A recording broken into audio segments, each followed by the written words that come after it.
खुलुमबाय गोजोन फुंबिलि बिखानि थैखौ दै खालामनानै सोलोंथाइखौ सोरगो मन्दिरनि आलारि महर होनानै बायगोन बर'नि गोमो गरायखौ आरो बर'यै दाब्रायलांगोन गुबुन हारिया हमथानो हायैनि गल' नायनांगोन। बे बाथ्रानिफ्राय नोंथांमोना मा बुजिना मोनो?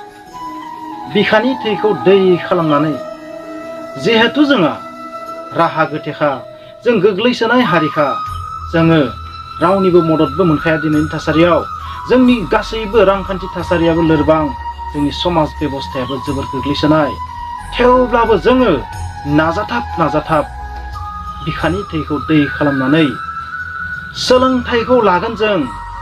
सोलोंथाइखौ लागोन जों ओरैबायदि सोलोंथाइखौ लागोन जों सोलोंथाइनि गासैबो बिथिंखौ जोङो आजावगोन।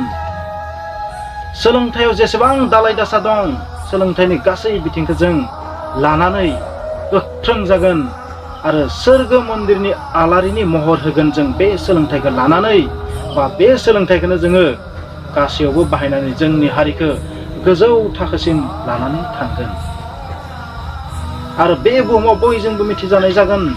अब्लानो जों बर'नि जि गराय जाय गरायाव जिरायनानै जोङो गोजान हाजोसिम थांनानै दावहा नांनो हागोन बे मुलुगाव गावनि थामोनथाखौ दिन्थिफुंनो हागोन गोख्रों खालामनो हागोन जे बर' हारिया गेरेमसा जाबाय।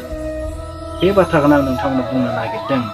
बेनिखायनो बुंदों सोलोंथाइखौ सोरगो मन्दिरनि आलारि महर होनानै बायगोन बर'नि गोमो गरायखौ आरो बर'यै दाब्रायलांगोन आरो गुबुन हारिया हमथानो हायैनि खर' नायनांगोन। सोलोंथाइयाव जों जुदि गोख्रों जायोबासो गुबुन हारिया जोंखौ गादबनो हानाय नङा। सोलोंथाइयाव जों जुदि गोख्रों जायो अब्लासो जों खौसेथि जानो हागोन अब्लासो जोंनि हारिनि मोजां खामानि जों मावनो हागोन गासैबो बिथिङै अब्लासो जोंनि समाजा जौगागोन आरो समाजा जौगायोब्लासो जों गेरेमसा जानो हागोन। खुलुमबाय।